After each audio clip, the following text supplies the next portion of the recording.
Hey guys, welcome back to another episode of Mabimpressions.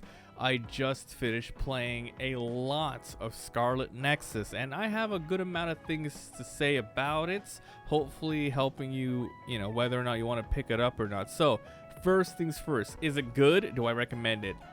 It is very good, and I highly recommend it. I would say this is a great game for people who love beat 'em ups, action RPGs with leveling, and tons of combos and skills and equipment and crafting, item management, resource management. And if you like the anime aesthetic, this is a heavy based story game. So much, in fact, that I believe that it is launching with its own anime series. I asked around, I didn't do too much research into it because I don't want spoilers, but apparently this is like a supplementary anime that is based on the game. I don't know if it's a one-to-one thing or if it's a side story, but I'll be checking that out maybe when I'm close to the end of this game. But let me tell you about the game and we'll go through there. So when you start the game, I'm playing on the PS5, by the way. You can choose from 1 to 2 characters. Their stories kind of interweave with each other, but they have different play styles. Everyone in this world has some sort of power. Think like, My Hero Academia, everyone has different quirks. One Piece, y'all got different fruits. Jujutsu Kaisen, y'all got different curses. Well, here they have different, just abilities, like general abilities. And this person and the other main character is psychokinesis, so they can pick stuff up and toss them around. There's other stuff like people can duplicate themselves. Some can use electricity and stuff like that. So that's the world, and you start off as a cadet. So you are just joining this area with your little sister, at least when playing with this character. And your goal is to, grow together and protect the world and find out what these, alien-ish beings called the Others. That's the group that they call them.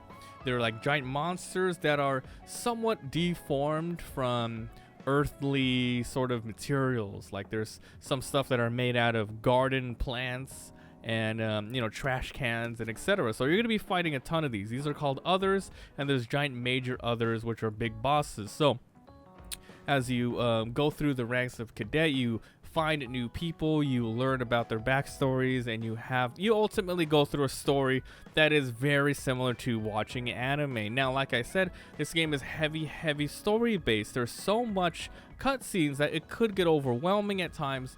However, you do have the option to skip it if you do want. So as you play, you fight enemies and you're going to get levels, and when you fight and hang out with your friends, you get abilities. Now, in this game, you stick with your character and that's it. You have your basic attacks, you can pick things up and throw them at them, but as you start to play and learn more, you figure out there's a crap ton more abilities you can do. Sometimes, well, depending on the on where you are in the story, you're going to be able to get different party members. With these party members, not only do they supplement you by helping you revive if you get hurt, attacking enemies and tanking, but you can also set certain abilities to your hotkeys, and depending on your party member, they can attack for you, they can boost your own abilities, etc. So it's really fun that way. And the game does a really good incentive for making you want to learn everyone's backstories and have the fun little interactions. That will then lead into increasing your bond with your fellow officers, and then increases their own power. Let me talk about how the game feels, though. I talked about the story and how you kind of progress, but the gameplay itself is really smooth. I was surprised. I thought this was gonna be one of those gigantic, flashy, little too fast-paced hack and slashes. It can be that at times if you want it to be, but for the most part, you can play it kind of slow. Even though it is real-time battles, it kind of reminded me playing Final Fantasy Remake. If Final Fantasy Remake was a turn-based and it felt like an action, this is an action that can kind of feel like a turn-based at times. Your character isn't crazy fast, so you're moving around, you're looking around the environment, locking onto enemies, and just positioning yourself.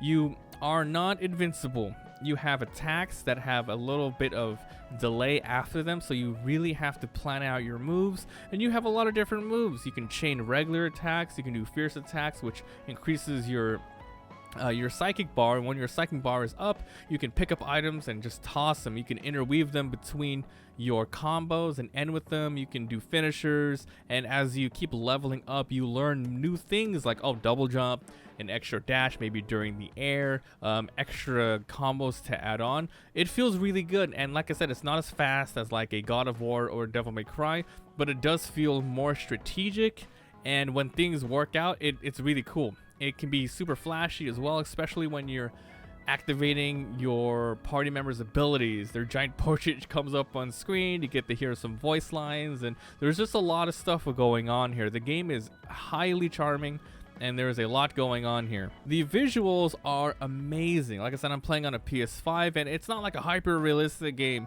but it does look good. It looks good. I'm sure the Steam version looks awesome too, but here on the PS5, everything's running as smooth as it can be. The character designs are amazing. And a little bit of trivia here, I heard that some of these character design, the outfits were from the Japanese band the Oral Cigarettes, and which is pretty sweet. I do listen to them, and I have to cut this out of the Let's Play when I upload it, but when you get past the prologue, there's like an anime opening cutscene with the Oral Cigarette song. I'm like, wow, I recognize that song. I have it on my Spotify, so that was pretty sweet. The audio is amazing. All the sound effects are great, but what really stands out is the background music. Sometimes you get some really cool jazzy combat sequences. It fits, man. It fits. It really does. I think Bandai Namco publishing this game really knocked it out of the park. This is a really good game. I like it a lot. Now, I have been praising it, but if there are some things, like if you guys really want me to like nitpick and say some things about it, yeah, the game, like I said, could feel like a visual novel at times with you just really listening and sitting there, but at least it's all voice acted, except for the really tiny NPC parts or the little in-betweens. And as you've probably noticed, you know, from the footage I'm showing, a lot of the cutscenes are not in real time, meaning it's not like an cutscene where they model the characters to move around.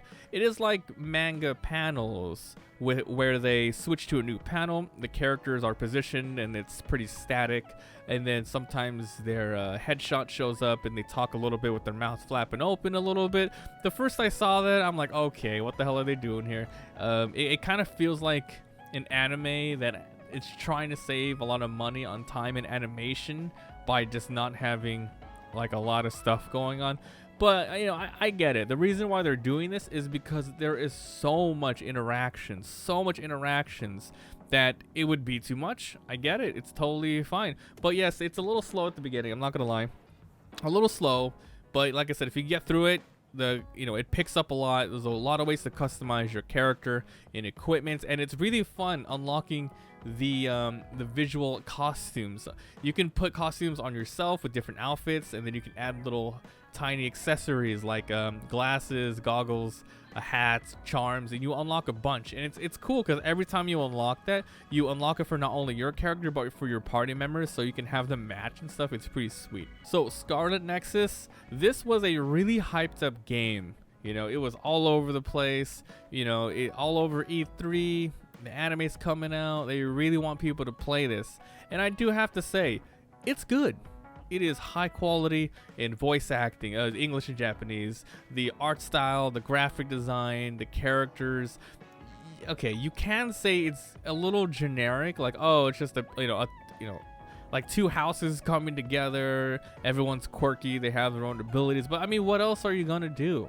And yeah, it does feel like, oh, everyone has a power. Like I said at the beginning, a Hero Academia power, a quirk. You got a Devil Fruit power. You got a Jujutsu Kaisen power. Everyone's got their own Bankai. I mean, it's anime. What are you gonna do? So this is good for like shonen level stuff. It's not like crazy mature at all. It's not. It's like good teen fun. And you can play an easy, normal, and hard, which you can switch out at any time.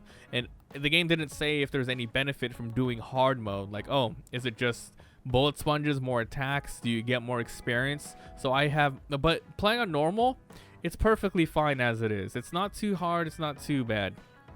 Normal, it's exactly what it is, normal. So yes, guys, check out Scarlet Nexus. I recommend it. If you guys want to see my Let's Play of the game, I'm currently uploading it on the Mabimpressions Games VOD channel, and I'm streaming it all on the Twitch channel. All links are in the description. Let me know what you guys think of this. I'm going to keep on playing. Thanks for watching, and I'll see you guys next time.